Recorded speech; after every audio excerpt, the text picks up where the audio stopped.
অন্ধকার টানেল, চারপাশে থরে থরে সাজানো লাখো মানুষের খুলি আর হাড়গোড়।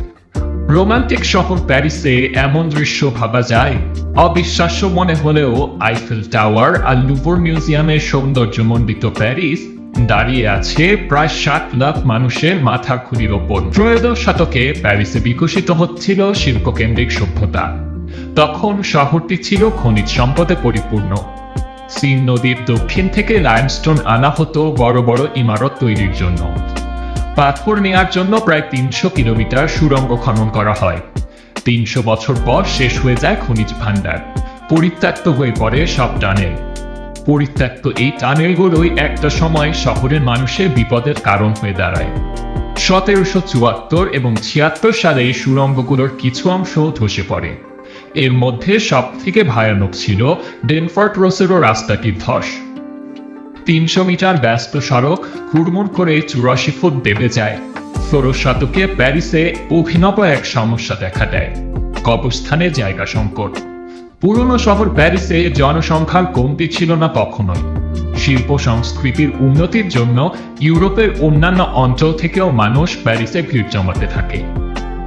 জনসংখ্যা বৃদ্ধি, মহামারী আর যুদ্ধের কারণে মরদেহের সংখ্যা এতটাই বেশি হচ্ছিল যে সমাধির জায়গা দেয়া ফরাসি সরকারের জন্য কঠিন হয়ে পড়ে। অবস্থাটা এমন পর্যায়ে চলে যায় যে প্যারিসের লা ইনোসেন্ট সমাধিস্থলে গণকবরের ব্যবস্থা করা হয়।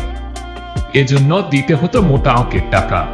সামর্থ্য না থাকলে স্তূপাকারেই ফেলে রাখত প্রিয়জনের মরদেহ। কবরস্থানে রাখা লাশের স্তূপ রাস্তা থেকে 2 মিটার উঁচু হয়ে গিয়েছিল।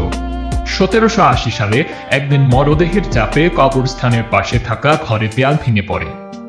মরার উপর খাড়ার খবরে নামে বৃষ্টি। পচা গলা দেহ পানির সাথে মিশে যায়। নদী তো বটেই, আশেপাশের নলকূপের পানিও পানের অনুপযোগী হয়ে পড়ে। শহরে রোগবালাই ছড়িয়ে পড়ছিল। রাজা ষোড়শ লুই সব মরদেহ শহর থেকে সরিয়ে ফেলার নির্দেশ দেন, কিন্তু বাদশাহে চার্জ একে অমানবিক আখ্যা দিয়ে বিরোধিতা করে। তারা দাবি জানায় শহরের মধ্যেই শেষকৃত্য সম্পন্ন করার। এমন টানাপোড়েনের মধ্যে সমাধান হিসেবে আসে পরিত্যক্ত সুড়ঙ্গের কথা। রাজা বললেন মৃতদেহগুলো ওই সুড়ঙ্গে রেখে আসার জন্য। যে ভাবা সেই কাজ। শুরু হয় খনন। খুলে বের করা হয় সকল কবর, হাড় এবং মাথার খুলি তুলে ফেলে রাখা হয় সেই সুড়ঙ্গে। তবে এ কাজে সময় লেগেছে। দীর্ঘ 12 বছর অক্লান্ত পরিশ্রম করে শ্রমিকেরা প্যারিস ও পাশের শহরগুলোর দেহাবশেষ সুড়ঙ্গে সরিয়ে নিয়ে যান। 1814 সাল পর্যন্ত চলে এ কর্মযজ্ঞ। তখন হাড়গোড় ও মাথার খুলি এত সুসজ্জিত ছিল না। নেপোলিয়ন এসে শহরের আধুনিকীকরণে মনোযোগ দেন। তার বিশ্বাস ছিল মহান মানুষেরা বাঁচে স্মৃতিস্তম্ভে। তিনি শহরের জায়গায় জায়গায় স্মৃতিস্তম্ভ বানানোর পাশাপাশি কঙ্কালের সুড়ঙ্গ তথা ক্যাটাকম্বকে দর্শনীয় বানানোর নির্দেশ দেন। পরে মানুষের মাথার খুলি এবং ফিমার দিয়ে একটা প্যাটার্নে সাজানো হয় সুড়ঙ্গের দেয়াল ও পিলার। হাড় হিমকণা হাড়ের এই ক্যাটাকম্ব 300 কিলোমিটার বিস্তৃত। জালের মতো ছড়ানো সুড়ঙ্গটা যেন এক বিশাল গৌরবধারা। এখানে ঘুরতে গিয়ে হারিয়ে গেছেন এমন নজিরও রয়েছে ঢের। এজন্য এখন জায়গায় জায়গায় নিশানা দেওয়া হয়েছে।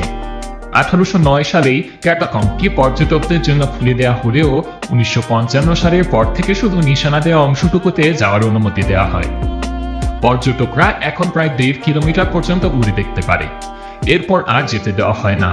শুধু ঐতিহাসিক নয়, অনেক ভৌতিক গল্প শোনা যায় এই ক্যাটাকম্ব নিয়ে। এতে বলা হয়ে থাকে মৃতদের সাম্রাজ্য। পর্যটক অনেক সময় নাকি ফিসফিসানি শুনতে পান। অনেকে বলেন এগুলো আত্মার আওয়াজ। অনেকে আবার অদ্ভুত দর্শন মানুষকে সেখানে ঘুরতে দেখেছেন। কিছুক্ষণ পরই নাকি তারা হাওয়ায় মিলিয়ে গিয়েছে। এসব ঘটনার জন্য ভুতুড়ে বলা হয়ে থাকে এই দর্শনীয় স্থানকে। তবে শুধু ভৌতিক ব্যাপার স্যাপারই নয়, ক্যাটাকম্বটি কাঠামোগত দিক থেকেও বিপজ্জনক। প্রায় 1000 বছর পুরনো স্থানটি যে কোনো সময় ধসে পড়তে পারে। তবে সব ঝুঁকি উপেক্ষা করে লাখো পর্যটক ভিড় করেন এই ক্যাটাকম্ব দেখার জন্য।